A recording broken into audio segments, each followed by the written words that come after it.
الصلاة والسلام على حبيبه محمد وآله وأصحابه أجمعين.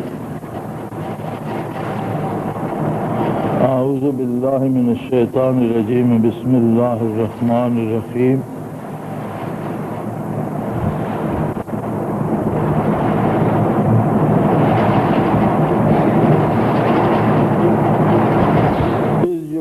المنافقون والذين في قلوبهم مرض غر هؤلاء دينهم ومن يتوكل على الله فإن الله عزيز حكيم. اللهم سبحانك لا علم لنا إلا ما علمتنا إنك أنت العليم الحكيم. مولا يا صل وسلم دائما أبدا على حبيبك من زانت به الأسر. یہ آیہ کریمہ غزوۃ البدر کی صورتحال کے بعد اس پر جو اس وقت تبصرے کیے گئے ان کی بات کر رہی ہے. بڑی عجیب بات تھی کہ دنیا میں تاریخ عالم میں یا تاریخ انسانی میں یہ ایک پہلی ایسی جنگ تھی جس کی مثال پہلے نہیں ملتی.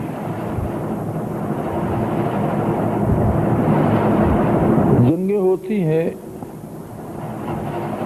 زمینوں کو فتح کرنے کے لیے، ممالک کو فتح کرنے کے لیے، اقوام کو نیچا دکھانے کے لیے، یا پھر دوسروں کا مال و زر چھیننے کے لیے.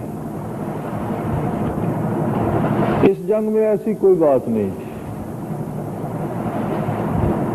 نہ کوئی مال و زر چھیننا مقصود تھا، نہ کسی کو نیچا دکھانا یا شکست دینا مطلوب تھا، نہ کسی سے کوئی خطہ زمین چھیننا مقصد تھا. یہ اپنی نوعیت کی واحد جنگ تھی جو محض مظلوموں کے حق میں اور ظالموں کا ہاتھ ظلم سے روکنے کے لیے لڑی گئی.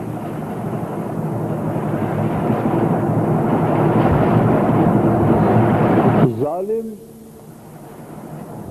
ایک پورا معاشرہ تھا جو صدیوں سے اپنی ڈگر پر آ رہا تھا.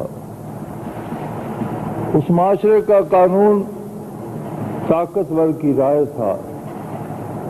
جو طاقتور ہوتا، جو اس کی رائے ہوتی، جو اس کی مرضی ہوتی، وہی قانون تھا. ان مظلوموں سے ان مجاہدین کو کیا لینا تھا؟ خود آقا نامدار صلی اللہ علیہ وآلہ وسلم کو کیا لینا تھا؟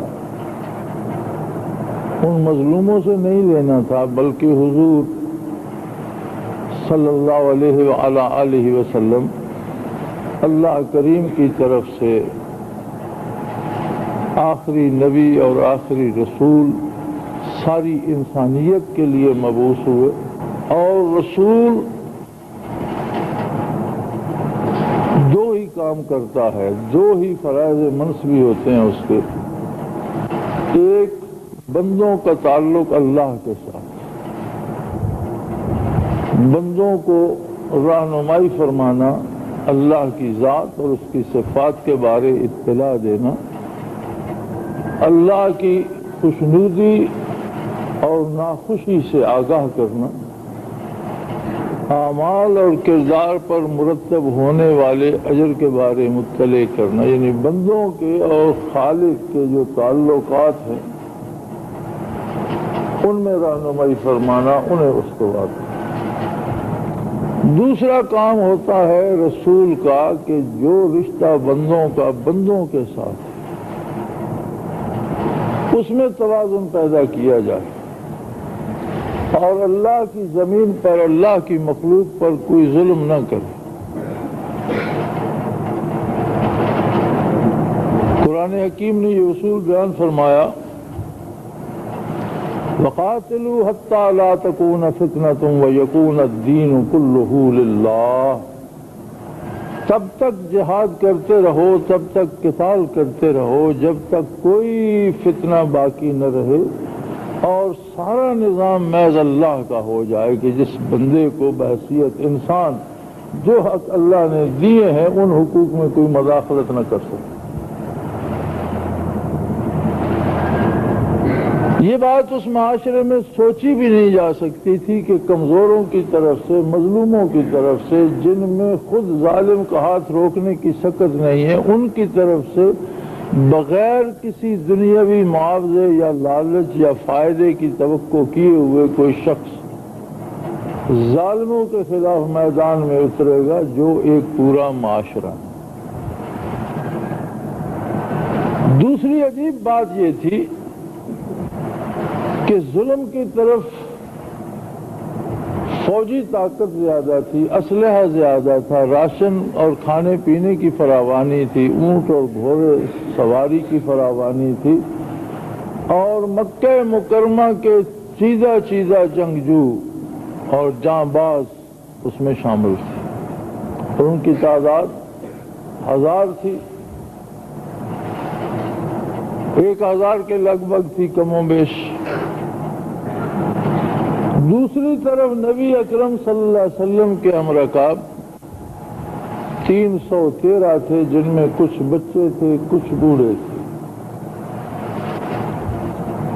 اسلحہ برائے نام تھا، سواریاں بھی برائے نام تھیں اور راشن بھی برائے نام تھا، یعنی جو وسائل جنگ میں ضرورت ہوتے ہیں وہ نہیں تھے۔ تعداد میں بھی کم تھے، پھر سارے نوجوان نہیں تھے، کچھ بزرگ تھے، عمر رسیدہ لوگ تھے، کچھ بچے تھے۔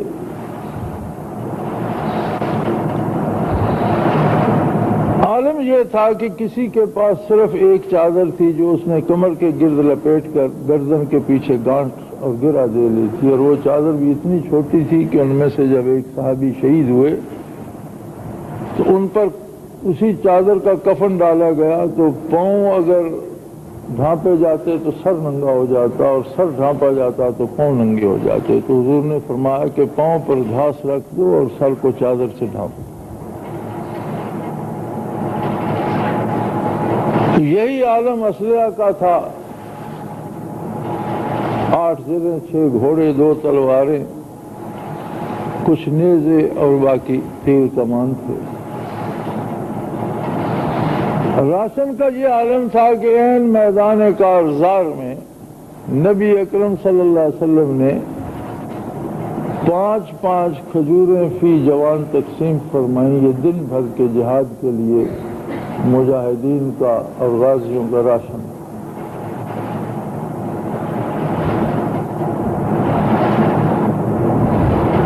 اس پر منافقین نے کہا اذ یقول المنافقون والذین فی قلوبہم مرض، منافق اور وہ لوگ جن کے دلوں میں بیماری تھی، جنہیں اللہ پر اعتماد نہیں تھا، جنہیں نبی علیہ الصلوۃ والسلام کے ساتھ پختہ ایمان نصیب نہیں تھا، جو میں دیکھا دیکھی اپنے آپ کو مسلمان تو کہتے تھے۔ یاد رکھیں، منافق وہ نہیں ہوتا جو کھلا انکار کرے اسلام کا، منافق وہ ہوتا ہے جو زبانی کلمہ بھی پڑھتا ہے، لوگوں کے ساتھ نماز میں بھی شریک ہوتا ہے، بظاہر سارے کام مسلمانوں کے کرتا ہے، لیکن اس کے دل میں نہ اللہ پر یقین ہوتا ہے اور نہ اللہ کے رسول پر اعتماد ہوتا ہے۔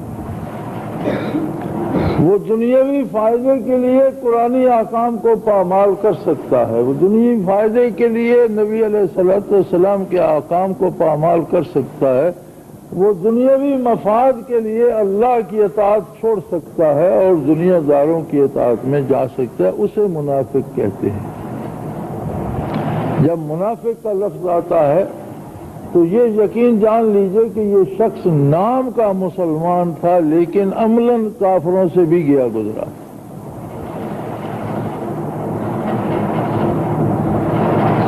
اور منافقین کی سزا بھی اللہ نے کافروں سے الگ اور زیادہ رکھی ہے، فرمایا ان المنافقین فی الدرک الاسفل من النار، کہ جہنم سے کے سب سے نچلے خانے میں منافقین کو رکھا جائے گا، اور جو کفار کو سزا ملے گی، ان کے جو وجود جلیں گے، ان کے جو زخم ہوں گے، ان میں سے جو پیپ اور خون بہے گا وہ منافقین کی غذا ہوگی۔ سب سے زیادہ عذاب منافقین کو ہو۔ اب منافقین نے جب ساری صورتحال کا جائزہ لیا کہ ایک تو اس جنگ سے کوئی فائدہ نہیں، اگر جیت بھی جاؤ تو جن مظلوموں کی جان چھٹے گی وہ آپ کو کیا دیں گے؟ ان کے پاس تو پہلے کچھ نہیں، مخلوق الحال لوگ ہیں، الٹا گلے پڑیں گے۔ پھر جیتنا کیسے ممکن ہے کہ ادھر 1000 آدمی ہیں، ادھر 313 ہیں، ادھر سارے جنگجو جوان ہیں، ادھر کچھ بچے کچھ بوڑھے بھی ہیں، ان کے پاس سواریاں اونٹ بھی ہیں، گھوڑے بھی ہیں، وہ روزانہ اونٹ ذبح کرتے ہیں، ان کے اس میں کیمپ میں چہل پہل ہے، اور یہاں 5 کھجوریں بانٹی جا رہی ہیں اور پانی تک دستیاب نہیں، اسلحہ نام کو نہیں، تو یہ کیسی جنگ ہے؟ اس پر انہوں نے کہا غر ہؤلاء دینہم، ان کے دین نے انہیں بڑائی میں مبتلا کر دیا، مغرور کر دیا ہے۔ انہیں یہ ساری باتیں سمجھ میں نہیں آتی، انہیں ایسا ہے کہ ہمیں اللہ فتح دے گا، ہمارے پاس جو کچھ ہے وہ ہم حاصل کر دیں گے۔ یہ عجیب بات ہے، کیسے تمہیں فتح ہوگی کہ تمہارے پاس افراد بھی کم ہے، اسلحہ بھی کم ہے، خوراک بھی نہیں ہے؟ تو یہ محض اپنے دین پر مغرور ہو کر جا رہے ہیں۔ آگے اصول ارشاد فرمایا لیکن منافق اس راز کو نہیں سمجھتے۔ وَمَن يَتَوَكَّلْ عَلَى اللَّهِ فَإِنَّ اللَّهَ عَزِيزٌ حَكِيمٌ، منافق یہ بات نہیں سمجھ پاتے کہ جو اللہ پہ بھروسہ کر لیتا ہے اللہ غالب بھی ہے اور حکمت والا بھی ہے، وہ قادر ہے، وہ جو چاہے کرے، وہ جسے چاہے فتح دے، جسے چاہے شکست دے۔ کم من فئة قلیلة غلبت فئة کثیرة بإذن اللہ، فرمایا تاریخ انسانی کو دیکھو، کتنی کمزور جماعتوں کو، کتنی طاقتور جماعتوں پر اللہ نے فتح دی۔ یہ تاریخ ہے انسانی، اس میں دیکھو کہ کتنی کمزور بظاہر تعداد میں کم، اسباب میں کم طاقتیں تھیں، جنہیں بڑی بڑی نامور طاقتوں پر اللہ نے فتح دی۔ اس سے کیا بعید ہے وہ بدر میں بھی فتح دے، اور ایسی فقیل المثال فتح دی اس نے کہ 70 کافر مارے گئے، چوٹی کے بندے 70 مارے گئے، اور 70 ہی قید بھی ہوئے۔ نامور لوگ جو تھے مکہ مکرمہ کے وہ قیدیوں میں، اب 70 بڑے بڑے سردار بھی اور بڑے بڑے جانباز بھی مارے گئے، بلکہ 2 نوعمر لڑکوں نے ابو جہل کو قتل کیا، جو سب سے بڑا سردار تھا، اسے بھی 2 نوجوان لڑکوں نے قتل کیا۔ اللہ ایسا بے نیاز ہے کہ جب وہ دونوں جنگ کے لیے ہر کوئی اپنے آپ کو پیش کر رہا تھا، نبی علیہ الصلوۃ والسلام انتخاب فرما رہے تھے مدینہ منورہ میں، تو ایک بچہ پیش ہوا اور حضور نے اس کا قد کاٹ اور جسم دیکھ کر فرمایا عمر تو تمہاری کم ہے لیکن تم لڑنے کے قابل ہو، اسے رکھ لیا۔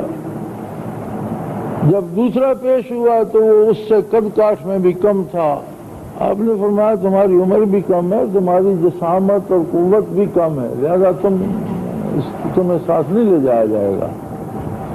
تو اس نے فوراً کہا حضور جسے آپ نے رکھ لیا ہے اگر اس سے آپ میری کشتی کرا دیں تو میں اسے پچھاڑ سکتا ہوں، اس سے تو میں تکڑا ہوں، اسے آپ نے رکھ لیا اور مجھے چھوڑ دیا۔ تو آپ نے فرمایا اچھا کشتی لڑ کر دکھاؤں۔ جب کشتی لڑنے لگے تو اس کے کان میں کہا کہ بھائی میں تم سے کمزور ہوں لیکن تم ہار جانا تاکہ میں بھی جا سکوں۔ اور یہی وہ 2 بچے تھے جنہوں نے جب جنگ کا آغاز ہوا تو ایک صحابی بڑی حیرت سے وہ واقعہ بیان فرماتے ہیں کہ دونوں میرے قریب اور مجھ سے پوچھا کہ یہ جو مکے والوں کی فوج ہے ان میں ابو جہل کون سا ہے؟ تو میں نے کہا تم بچوں تم ابو جہل کو کیا کہتے ہو؟ ہم نے سنا ہے وہ حضور کا سب سے بڑا دشمن ہے اور حضور کی شان میں گستاخیاں کرتا ہے، گالیاں بکتا ہے، توہین کرتا ہے، لہذا ہمارا نشانہ ابو جہل ہے۔ تو وہ کہتے ہیں میں نے حیرت سے ان بچوں کو دیکھا، ابو جہل کو دیکھا جس نے خود لوہے کی پہن کر اوپر سرداری پگڑی لپیٹی ہوئی تھی اور لشکر کے قلب میں کھڑا ہوا کام صادر کر رہا تھا۔ تو میں بڑا حیران ہوں، کہا آپ حیران نہ ہوں، آپ ہمیں بتا دیں، نشانی بتا دیں، اشارہ کر کے بتا دیں کون سا بندہ ہے، اس کے بعد ہمارا کام۔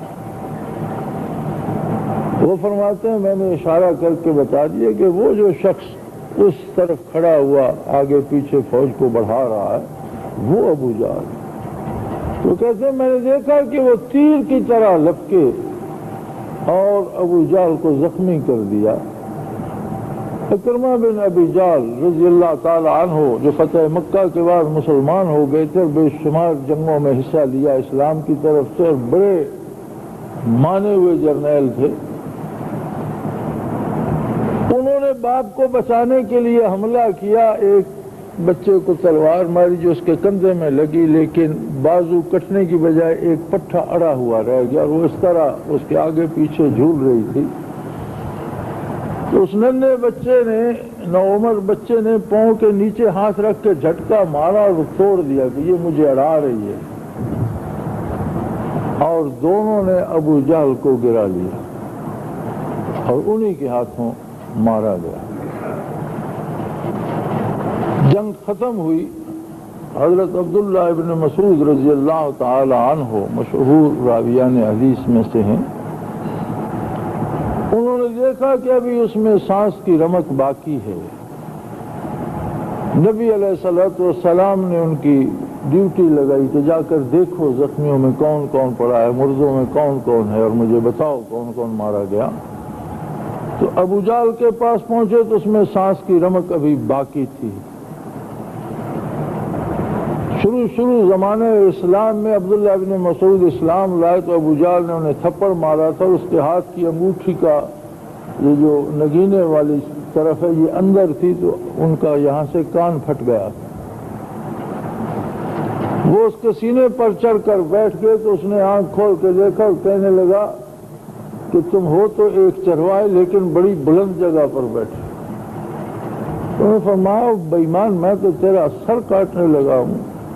ہاں، اس نے کہا اگر سر ہی کاٹنا ہے تو ذرا بدن کے ساتھ رگڑ کر کاٹنا کہ جب دوسرے سروں میں پڑا ہو تو اونچا ہو، سردار کا سر ہے۔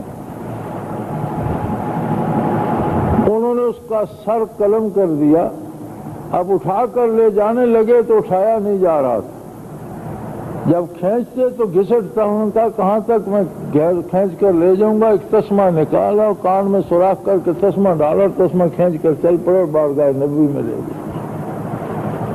اور آپ نے فرمایا کہ جو تیرا کان اس نے تھپڑ مار کر پھاڑا تھا اللہ نے اس کا بدلہ اس سے آج لے لیا کہ تو نے بھی اس کا کان پھاڑ کر وہاں سے رسی ڈال کر گھسی۔ تو ارشاد ہوتا ہے قانون باری یہ ہے وَمَن يَتَوَكَّلْ عَلَى اللَّهِ، جو اللہ پر بھروسہ کر لے۔ ہم اپنے آپ کو دیکھیں، اپنے ارد گرد کو دیکھیں، اپنے ماحول کو دیکھیں تو ہم میں اتنی بھی قوت ایمانی نہیں ہے کہ جو ہندوانہ رسومات کے مقابلے میں اسلام کو پر ہمیں قائم رکھ سکے۔ دنیاوی لالچ کو تو چھوڑ دو، ہمارے بے شمار امور ایسے ہیں جن کی اساس ہندوؤں کی رسومات ہیں۔ یہی جو آپ نے بسنت منایا جس میں 2 کروڑ کی تو صرف لاہور شہر میں ڈوریں بکیں پتنگوں کے لیے، جہاں بے شمار لوگ بغیر علاج کے اور بھوکے پیاسے مر جاتے ہیں، کیونکہ اسلامی تہوار تو نہیں ہے، ہندوؤں سے آیا۔ اسی طرح اپنے ارد گرد اپنی شادی کو چھوڑ دیں، کوئی مر جائے تو بھی ہندوؤں کی رسومات اپنائی جاتی ہیں اور شریعت اسلامی چھوڑ دی جاتی ہے۔ اس کا ہم کیا جواز کیا پیش کرتے ہیں کہ اس میں بڑی نکٹی ہوگی، ہماری گویا اللہ کی اطاعت، اللہ کے نبی کی اطاعت، اللہ کے دین پر عمل کو ہم بدنامی سمجھتے ہیں، اور جو زمانے میں مروجہ رسومات ہیں وہ خواہ عیسائیوں کی ہیں، یہودیوں کی ہیں، ہندوؤں کی ہیں، ان پر عمل کرنے میں اپنی شان سمجھتے ہیں، اور یہی اسی کا نام منافقت ہے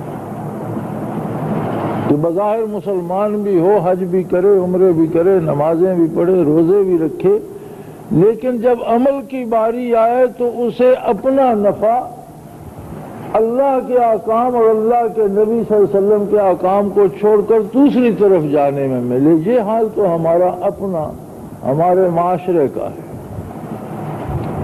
اب اوپر چلے جائیں تو اپنی پوری حکومت کو دیکھ لیجئے، اب تو وہ شے منظر عام پر آ گئی، اخباروں میں بھی آ گئی، کمپیوٹر میں بھی آ گئی، ای میل پر بھی آ گئی کہ 11 ستمبر کو جو امریکہ میں دہشت گردی کی گئی اس کے بانی یہودی تھے، کون سے شہر میں بیٹھ کر منصوبہ بندی کی گئی اور اس میں کتنے افراد شامل تھے، کتنے لوگوں نے اس میں حصہ لیا، وہ ساری چیز اب تشت ازبام ہو گئی اور ہر بندہ جانتا ہے۔ جس بندے کو بھی تھوڑا سا کمپیوٹر سے مس ہے یا باہر کے اخباروں سے رابطہ ہے، وہ سارے جانتے ہیں کہ یہ چیز اب ایک کھلا راز بن گئی ہے۔ لیکن اسے بہانہ بنا کر ایک ایسی ریاست کا خاتمہ کر دیا گیا جو محض اللہ کے نام پر اور اللہ کے دین کے مطابق اور اللہ کے قانون کے مطابق وجود میں آئی تھی۔ یہ کردار تو کافروں کا تھا، نام کے مسلمانوں کا کردار کیا تھا؟ ہم دہشت گردی کی مخالفت کرتے ہیں، کیا یہ جتنے لاکھوں بچے، خواتین، بوڑھے مارے گئے افغانستان میں، شہید ہوئے، یہ سارے دہشت گرد تھے؟ کیا دہشت گردی کی کوئی بین الاقوامی تعریف کی گئی کہ کون دہشت گرد ہے؟ کس عمل کا نام دہشت گردی ہے؟ ہماری حکومت کا جو ارشاد تھا وہ یہ تھا کہ اگر ہم امریکہ کا ساتھ نہ دیتے تو ہمیں پتھر کے زمانے میں رہنا پڑتا، ہمارے شہر تباہ ہو جاتے اور ہمیں جنگلوں میں جانا پڑتا، آبادیاں مٹا دی جاتی۔ یہی بات تو مدینہ کے منافقین نے بھی کہی تھی کہ انہیں اپنے دین پر بڑا گھمنڈ ہے، انہیں یہ نہیں پتا کہ مکے والے نے تاخت و تاراج کر دیں گے، انہیں شام کا سورج دیکھنا نصیب نہیں ہوگا۔ ہم اگر تجزیہ کریں تو ایک آدمی، عام آدمی سے لے کر حکمرانوں تک شاید ہماری ناک باہر ہو اور اس میں سے سانس آ جا رہی ہو، ورنہ ہم منافقت میں دھنسے ہوئے۔ اس سے بڑی منافقت کیا ہوگی کہ اللہ بھی موجود ہے، اس کی طاقت بھی موجود ہے، ہمارا ایمان بھی موجود ہے، لیکن ہم کہتے کہ اگر ہم حق کی حمایت کریں گے، اگر مظلوموں کا ساتھ دیں گے تو یہ کافر سے بہت بڑی طاقت ہے، یہ تو ہمیں تباہ کر دے گا، اللہ تو پتہ نہیں کہیں آئے گا کہ نہیں آئے گا، پہنچے گا کہ نہیں، اللہ پتہ نہیں کہیں ہے کہ نہیں ہے۔ تو اتنی بڑی طاقت جس نے سارے افغانستان کو تہس نہس کر دیا، وہ ابھی تک افغانستان میں کس سے لڑ رہی ہے؟ جب انہوں نے پورا افغانستان فتح کر لیا تو پھر کس سے ڈر رہے ہیں؟ پھر کیوں مارے جا رہے ہیں؟ پھر کس سے لڑ رہے ہیں؟ وہ چند بھوکے مفلس لیکن پکے ایمان کے لوگ ان سے مارے نہیں جا سکے، وہ ابھی تک لڑ رہے ہیں، وہ لڑتے رہیں گے انشاءاللہ العزیز، اور یہ جنگ پھیلے گی، اور جو منافقین اس سے بھاگ رہے ہیں وہ بھی اس کے گھیرے میں، اس کی لپیٹ میں آئیں گے۔ یہ تو پھیلے گی، بڑھے گی اور پورے بڑے صغیر میں جائے گی، غزوۃ الہند برپا ہوگا۔ کامیاب وہی ہوں گے وَمَن يَتَوَکَّلْ عَلَى اللَّهِ، جنہیں اللہ پر بھروسہ ہوگا، جنہیں اللہ پر یقین ہوگا، اللہ پر اعتماد ہوگا۔ اس لیے کہ فَإِنَّ اللَّهَ عَزِيزٌ حَكِيمٌ، اللہ غالب بھی ہے اور وہ حکیم، اس کی حکمت کا تقاضا ہے کہ حالات کو وہ کس طرح پروان چڑھاتا ہے. وہ قادر مطلق ہے. ایک بیج سے ایک پودا نکلتا ہے اسے زمین پر پھیلا دیتا ہے. اس دوسرے بیج سے ایک پودا نکلتا ہے اسے تناور درخت بنا دیتا ہے. ایک بیج سے ایک پودا نکلتا ہے وہ خاردار جھاڑی بنتی ہے. کبھی اس پہ پھول کھلا دیتا ہے, کبھی اس کے ساتھ پھل لگا دیتا ہے. وہ قادر ہے کہ کس چیز کو کس انداز سے اس نے تربیت کر کے آگے لے جانا ہے. یہ منصوبہ بندی بھی وہ خود ہی کر رہا ہے کہ اتنا بارود پھونکنے کے بعد, اتنے بم برسانے کے بعد, یہ پہلی دفعہ میں نے کم از کم یہ اصطلاح پہلی دفعہ سنی کہ افغانستان میں کارپٹ بمبنگ کی گئی. یعنی اس طرح بم گرائے گئے جس طرح چٹائی بچھا دی جاتی ہے یا قالین بچھا کے زمین کا کوئی 1 انچ بم سے خالی نہ رہے. لیکن جنہیں اس نے رکھنا ہے وہ زندہ و سلامت ہیں, ان میں ہمت بھی ہے, قوت بھی ہے, اور ابھی تک لڑ بھی رہے. اور مغربی ممالک نے بھاگنا شروع کر دیا. جرمنی نے اپنے فوجی واپس بلا لیے, میرے بندے مفت میں مارے گئے. فرانس نے اپنے بندے واپس بلا دیے کہ میرے بندے آپ نے مفت میں مروا دیے. ابھی تک امریکہ کے بھی مر رہے ہیں, برطانیہ کے بھی مر رہے ہیں. روزانہ امریکہ اور برطانیہ کو پھر بمباری کرنے کی کیا ضرورت ہے اگر انہوں نے افغانستان فتح کر لیا. اس کا مطلب ہے کہ وہ فتح نہیں کر سکے. ان کا کنٹرول تو ایک کابل شہر پر بھی مکمل نہیں ہے. اور ابھی کہاں, ابھی تو یہ پھر سے پلٹے گی, اس کا رد عمل آئے گا انشاءاللہ. تو اس سارے کا حاصل یہ ہے کہ اسلام اللہ اور اللہ کے رسول پر اعتماد کا نام, بھروسے کا نام. اور جب تک اعتماد اور یقین قائم نہ ہو اطاعت کی توفیق عطا نہیں ہوتی. رسم مسلمانی رہ جاتی ہے, اس میں وہ قوت اسلام باقی نہیں رہتی. مجھے آج دیر ہو گئی, میں دیر سے آیا, مجھے بخار تھا. میں اپنی بات کو یہیں ختم کرتا ہوں. 10 منٹ اوپر ہو گئے, آپ کو انتظار کرنا پڑا, مجھے افسوس ہے. اللہ کریم ہمیں